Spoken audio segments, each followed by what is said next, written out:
Welcome to the number one friendship podcast in the country. I'm Aaron Karo. I'm Matt Ritter. And guys, make sure to go to audible.com/the buddy system and manoftheyearpodcast.com to hear more of us, buy our merch, and see our faces on YouTube. Matt, are you are you a peak TV guy? So when you say peak TV, you're talking about 2005, 2008? I think so. Oh, I think peak TV is universally known as like 2019, 2020. Well, you're talking about volume then, because peak TV, the golden age of TV is Mad Men, Breaking Bad, Sopranos overlapping, right? You know, I never watched Mad Men or Breaking Bad. So why are you even asking about peak TV? You don't even again, know what peak TV was coined way after that. You're talking about when there was 523 shows? Yeah. We still couldn't sell any? Yeah, because you don't strike me as because me and Jeff, we have a notes app with a list of the shows we're trying to watch and like keeping track. You don't have any of that. No, I'm not a volume TV watcher. You're not a volume guy. I'm not a volume guy. No. Quality over quantity. What are you watching now? Friends and Neighbors. It kind of went a little off the rails a little bit. It's like a little schlocky, but it's, kind of like it's a fun show. I'm late to the Game of Thrones prequel. Oh, that's interesting. That's an interesting late thing to be late to and then get to. Yeah, well, I figured it's good, and it is good. Yeah. That's it. You got to understand. And this is. Here he goes. Here he goes, guys. Anyone want to guess? Everyone at home, take a guess at what Matt's going to say. After you got to understand. I will say you will understand this though, Karo, because you're a very regimented person. So I won't say you would understand. The regimen is the kids are in bed at 8, and I'm in bed at 8:30, and I read a little and I listen to a pod, and lights out at 9. Now, this episode's not going to go out till later in the summer. So we're in the middle of the Knicks run right now. Yeah. You famously in like an episode 2 years ago, you said before bed you listened to a Knicks podcast, no headphones because you lost them, and your wife went insane. The Knicks podcasting must be. Oh, now I'm listening to 3 Knicks pods per night. So it's a shame you still don't have your Knicks pod. Well, it's really funny you say that because I had a podcast called West Coast Knicks Fan with my buddy Jeff Cerulli. Shout out, Jeff. And now there's a big, I don't know if it's a Facebook group or whatever, but all those people who go to 33 Taps, they're in a massive group called Left Coast Knicks. I could have been the Yeah. Coulda, woulda, shoulda. This is again, this is gonna go out after the season's over, so I hope we finish the job. We won it all. All right, I was asking you about peak TV because I want to talk about peak friendship. This came up in conversation the other day. Then I did some research. And basically, peak friendship has sort of 3 meanings. I kind of want to run you through the 3 of them, then we'll talk about them. The first is like on the micro level, which is that like the high water mark of your friendship with an individual person. It's funny. You're talking about the apex of your friendship. Exactly. It's funny. The zenith, if you will. Zenith. Urban Dictionary actually has a very well-written definition. The point at which a relationship with a friend has reached its highest point and begins its terminal decline. Well, we're what, 6 years past that? 20 years past that? What was the peak? What was the apex of our friendship? Episode 1 of this? I mean, please. I think it was probably 98, honestly. And no. It was 90. Yeah, was it at Wharton? I don't know. When we're in the subways of Philly. Yeah, it might have been when I did a show in Philly and you were in law school, but that's not appropriate. I like the we're in a state of terminal decline. Okay, so that's one, and we can determine what we want to talk about. Then that's the micro. Then the medium level is that studies show that you have the most friends at 25.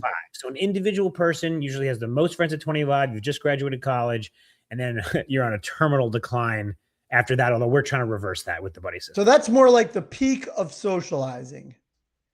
Correct. That's your like life. micro is with an individual person. The medium is friends per person. Peak social life. Peak social life. Peak social life. And then we have the macro, which is have we as a society passed the high water mark for friendship itself? Like we've got fewer third places, more screen time, everyone's working remote, lower civic engagement, social exhaustion, algorithm replacing in-person hangs. Like, have we reached peak friendship? Is friendship in a terminal decline? Exactly. Wow. Writ large, is friendship writ large in a terminal decline? Wow. Obviously, we think not. Otherwise, we wouldn't be doing this. Yeah. So do you want to talk about any one specifically? You want to talk about all of them? Okay, so let's start with the first one because it's fun. When is an individual friendship at its peak? Well, it's got to be when you're totally comfortable with the person and you know everything and you guys are like, it takes a couple of years to get to that point, right? We agree on that. But why would it then why would it stand to reason that it would peak instead of right? So that's where I was going to get to, but I actually think that's not right. I think it plateaus. I don't think friendship is a triangle. I think friendship is like a mountain that has not just one peak, it has like a plateau where you could plant your flags and do stuff there. And then eventually you got to come down. But it's not like, oh, we just touched it, 1 point down. It is a little bit like a, what is it called? An EKG, maybe? Yeah. Where it has the ups and the downs. Yeah. Because you're big on seasons of friendship, right? I think because I think you can reach that high. I think you can reach those heights kind of multiple times. So I agree with you. Well, I wanted to mention this to you because it's kind of like one of your favorite things that I do. So it's going to be time for my birthday soon, and so I just went and did my social cleanse. I think we had two names. One was Social Universe, and what was the other one? Inventory. Yeah, Inventory. Can we just skip this episode? And I want to know the list of every name that you culled. So just for our readers, I have a spreadsheet of all my friends in LA, and so when I send an email for my birthday party every year, I kind of copy that list into a new tab, add people, subtract people. Can I guess the raw number? The raw number, sure. Okay. 94. It's close. 80. Okay. And is that lower than last year? Of the number of invites? Yeah. Oh, wow. That's actually a really good question. Okay. I'm pulling up the data now. Yeah, I want to know the 5-year or YOY year over year invite number. And I want to know the acceptance ratios. I should do. I mean, acceptance is going down. Okay. I invited 81 in this year. And I invited 82 last year. And I invited 88 2 years ago. 87 3 years ago. For some reason, 67 back in the day. And then COVID. Oh, yeah. Shit, man. Haven't thought about that. So, yeah, it's been the low 80s. Okay. So pretty consistent, pretty steady. But I wonder, we have cycled in and out people?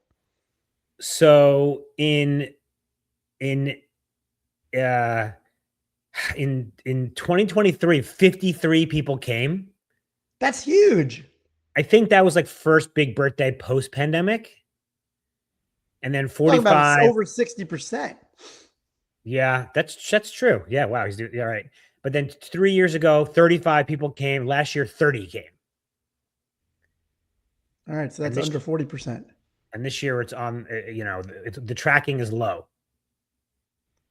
But the funny thing is, I'm curious what you think about this. I have people on here who almost never come. Right. And I'll name check somebody that we both are friends with. Dan Adut. I don't know. Does he even live in LA anymore? I don't think so. He occasionally comes. He occasionally doesn't come. Yeah. So I was like, leave him on. Yeah, so leave him on. because I was like, oh, it doesn't cost me anything. Right. If he's here, great. Yeah, I'm happy to have him here. But like, I don't know. Is there any reason to ever call anybody? Is my question. Like, why call anybody? Well, if you're not excited to see them, if they come, or if you just know that they have no interest in coming and that's how they feel about you, what's the point of inviting them? Isn't it kind of Right. self-harm? Isn't that I mean, form of self-harm if you know somebody doesn't like you and doesn't want to come to your party and you keep inviting them? yeah. I mean, I don't know how thrilled I'd be if Dan and Doot showed up. I'm joking, Dan. We love you, buddy. We love you, Dan. He's actually he's a very good party guest. Oh, great guest. He works brings a lot to the table. So yeah, so I'll tell you this: I cut 1, 2, 3, 4, 5, 6, 7, 8, 9. I cut 10 people from last year. And added 9. And I added 1, 2, 3, 4, 5, 6, 7, 8, 9. Yeah. That's a good turnover. I mean, that's good turnover that there's 10 new people in your orbit that you felt comfortable inviting to your birthday. That's a lot. Well, what's interesting, I thought you'd find this interesting. So just during the year, if I like meet someone, I'll like, my birthday's in June, but I'll in February, I'd be like, you know what? I put them on a list. Possibilities list. So what was the point? So yes. Yeah, I mean, I think this is a little bit more the second type of friendship that I think I peaked at my 40th birthday when I had 65 people come. You think that was peak above Karo pub crawls in New York? I mean, oh yeah. I used to do a pub crawl in New York in the early aughts. Yeah, I mean that party bus. I mean, people were so much more available. I don't know. Yeah, I tend to, if we're going on the second one, when is peak socialization? I tend to think it's in your 20s. Well, the second one is sort of peak size of your circle almost. Yeah, because you're just like friends with everybody. I don't know. I think your circle may be bigger than ever. No, I don't have time for them though. I don't have time I may have a lot of people from a lot of different universes, but the amount of time I get to spend with them when you're in your 20s, you don't care about anything other than hanging out. Right. Yeah. That's your main focus. Right.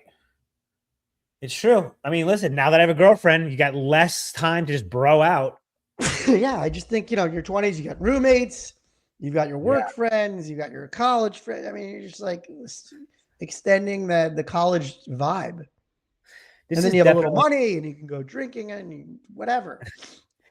This is, for another topic, but someone was asking me, like, do people even have work friends anymore? I mean, no one goes to work.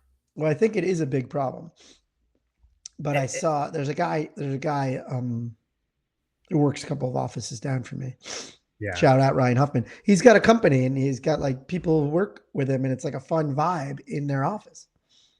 And I just was like, oh yeah, that's so fun. Yeah. I don't know. I think we both feel the same way of that. Like, I don't like a fun office.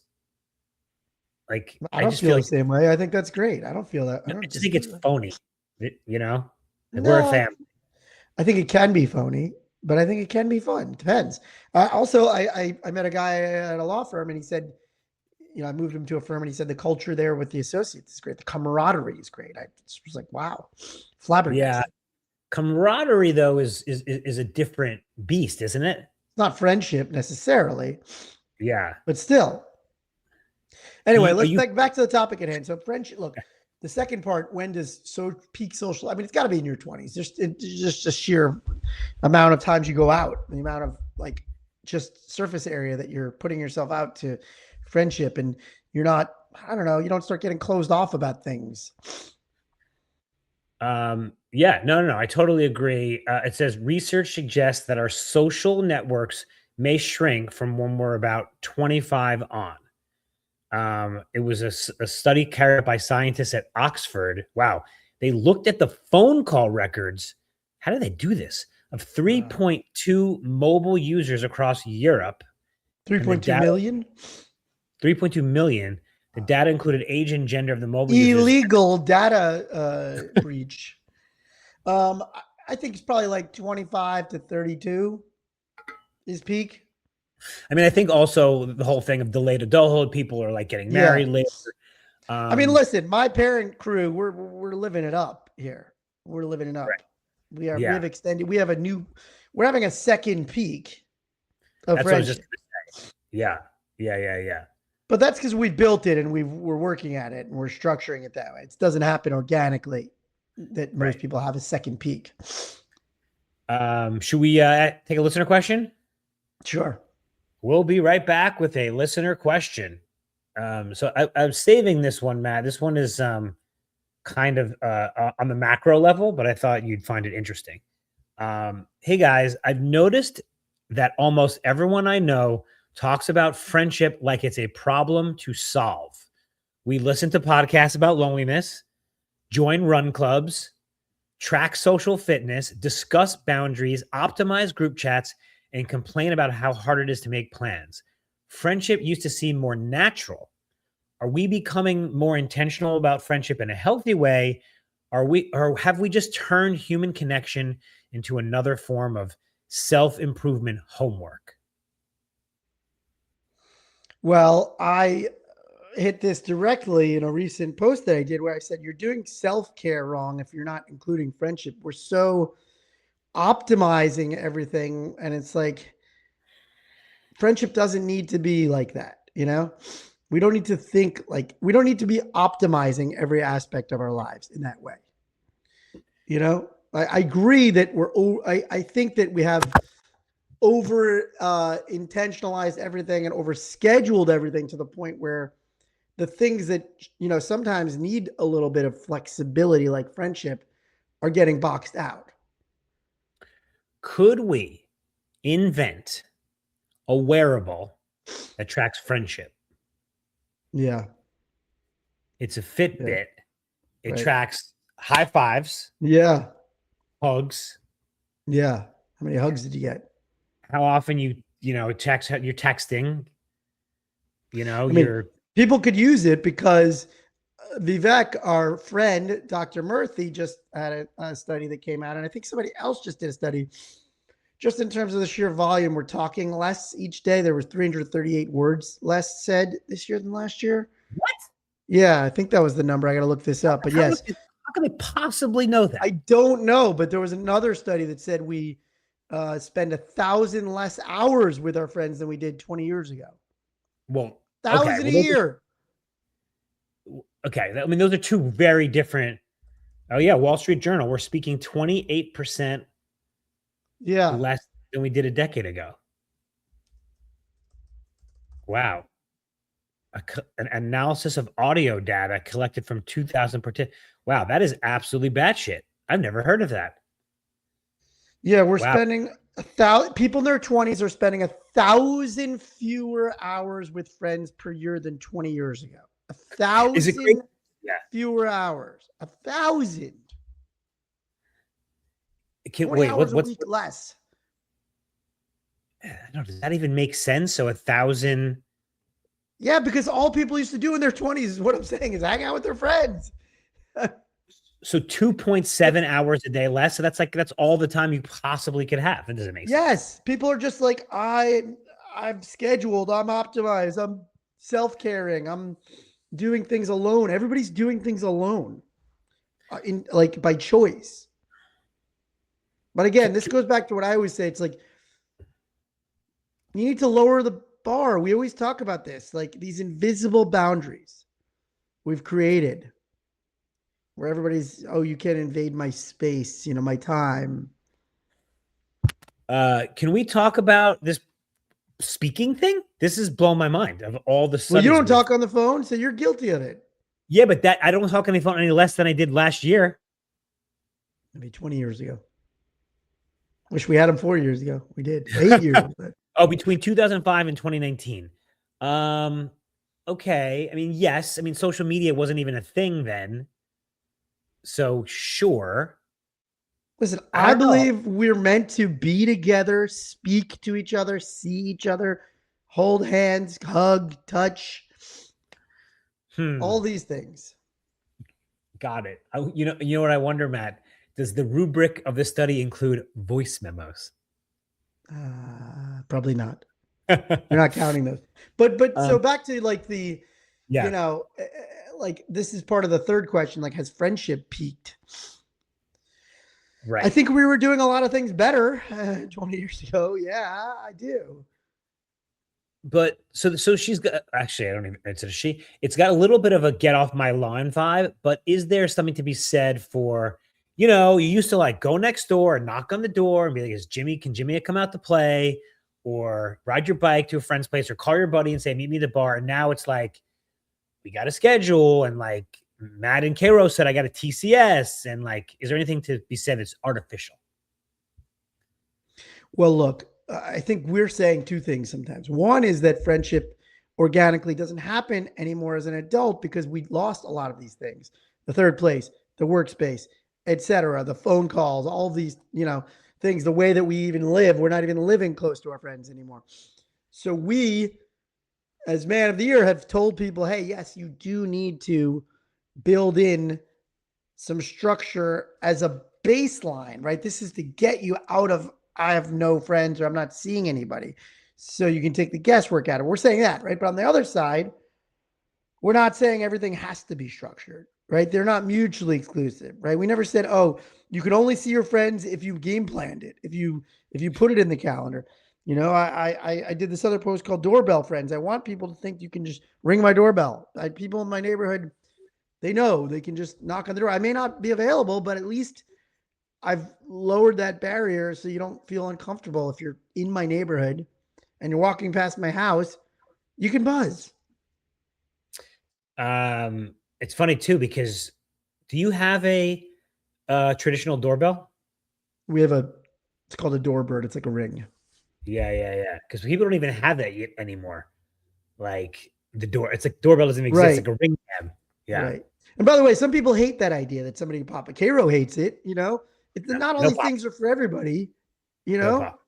but in answer to her question, it's like, yeah, I think we're doing some things wrong. It's like we've become so optimized, self-carry that we squeezed out a lot of things that, the friction of friendship that's part of it. About 15 years ago, my cousin Kojo was in my neighborhood. You know what he did? He threw rocks at my window. That's on brand. First of all, it scared the hell out of me. I thought it was a gunshot. I was like, what the hell is going on? You're front facing, so you can do No, that. yeah, I'm street facing. I was Yeah. street facing apartment. Yeah. And so what about, humor me here? Is there something, book clubs, run clubs, like joining something because you need to make friends? Is there anything wrong or lame or silly or artificial about that? I don't think so. I'm a hard no on that. I think anything you can do, as I said, anything you can do to make it easier to know where you could potentially go automatically to at least have other humans around. Maybe they don't become your best friends. But again, Yeah. we talked about this too. You need these different circles, these different levels, or as we call them, different, snacks. What the, like the, It what was do we like, call it?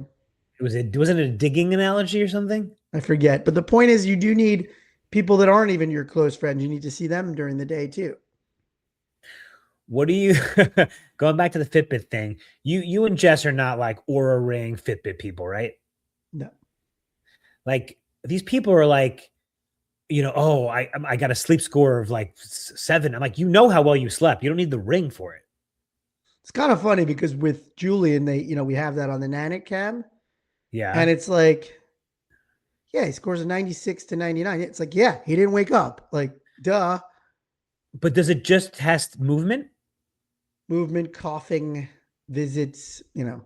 Right. So it's kind of sort of guessing, he could be fidgety and be asleep. I think they're pretty good about it.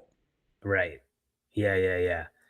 Yeah. Like my dad's CPAP machine tells him how often he woke up. I'm like, how often you woke up because you Well, woke look, up. but this is for people who struggle with this stuff. Like, I don't need it because I sleep like a baby. I sleep not like a baby. Now, I don't know why Yeah. people say sleep like a baby. Yeah. I sleep like someone in a coma. Right. Yeah. Every night I go to sleep and I wake up in the morning and I'm not, my sleep score would be 100 out of 100. You don't get up to pee? Mm-mm. but I get up to pee twice before I go to bed. Got it. Wow. Okay, that's actually pretty good. That's pretty good. Why, you wake up in the middle of the night to pee? That's a problem, by the way. It's a problem if you wake up a lot and it affects your sleep. But I don't know. Sometimes I just gotta pee. I don't know. Well, I don't drink or eat 3 hours before bed. I know. I do too, but I don't know. I think it's like a getting older thing. But yeah, Can it's I, also can I like tell you why I stopped? Because of acid reflux, actually. Because as you get older, remember when I had some issues in my throat? yeah, He was saying that it's really like, your body breaks down. You have a valve that seals off in your throat when you yeah, lay down. Otherwise, everything would, come back up from your stomach if you were laying down or whatever. yeah, As you get older, that valve isn't as sealed as well. yeah. So like a lot of people have acid reflux, whatever. It's just because like that valve doesn't seal as well. Right, So he was like, the right. best way to combat that is like definitely do not drink anything, even water, 3 hours before bed. Why would water affect that? Well, because it's mixing with whatever's in there, and that comes back up saying there's fluid. Got it. Ugh, yeah, we're falling apart. But yeah, I do get up, and some of it is just mental. Like I wake up and you kind of think you have to pee, and you get up. Well, And, yes, that's why it's like I think I go twice before bed just to oh play yeah, safe. yeah, Okay, yeah, back yeah. to the okay. Did we answer the listener question of like, yes, I think we're doing a lot wrong. It's tough. I think I agree with what you said, which is it's both. Like it's become self improvement because we need to improve. Some things need to be done better. I mean, what is it? 20% of American men have zero close friends. I Yeah. mean, so we got to do something. Also, when we started this pod 3.5 years ago, nobody was talking about this. Yeah. Yeah. So like even the fact that like they're aware, they're cognizant of it, I think is a good thing. Yep. Right. You don't Uh have to, right. Exactly. You don't have to engage in the, pseudo therapy speak of it all. You could just go out and just be like, all right, I'm going to call my friends. I wonder if the note under the note is that like it's just so hard to make plans these days. But is that just because we're getting older or is that the whole world? No, I think it's the whole world because we've kind of set up this rubric where people are bothering you if they reach out without the schedule. Yeah. Everyone wants a calendar invite. Right. Send me the cal. Yeah. I don't even know how to. Oh yeah. I had to. My friend Melanie sent me an invite for her husband Brent's birthday. Shout out, guys.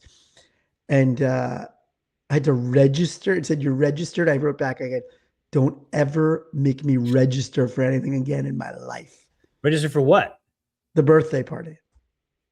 What do you mean RSVP? Instead of RSVP, it says register. It's the most grown-up thing I've ever had to do.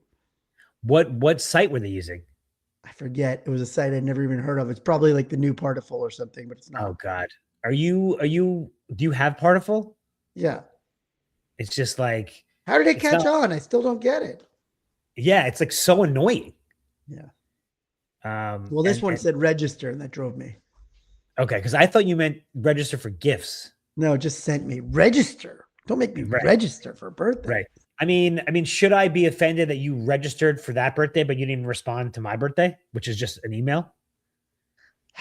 I guess I'm at a level where I always just feel like, I'm coming. Do I have to respond? I think the better the friend, the more important it is to respond. Okay. All right. I'm going to do it when we get off. Yeah. I mean, first you gotta because here's the thing. Maybe this is why my tracking is low this year. I always do Saturday day. That's my thing. I love a day drink. Yeah. But because of the World Cup, I'm doing it a Friday night. I wonder if you think that's a less convenient time for people? I don't know. I think Friday night's more convenient than Saturday day. Friday night is more convenient than Saturday day. No, I guess you need a sitter. It's harder. I mean, I guess you need a sitter no matter what. No, we're going to bring the kids. Oh, got it. Didn't we do that last year? A couple of years ago? Mm. Crawl around the bar. I mean, it is very kid and dog friendly, this place. Yeah. All right. I think we answered that. I think we're gonna do oh, you know what? Did I introduce asking for a friend? I didn't even. Let me just mention it before we sign off. So that was our listener segment, asking for a friend. If you have a friendship question, send it to us on Instagram. Our handle is Man of the Year Podcast. Thank you for your question. Thank you guys for listening. Always remember, be good to yourself, be good to your friends. Love you, buddy. Love you, buddy.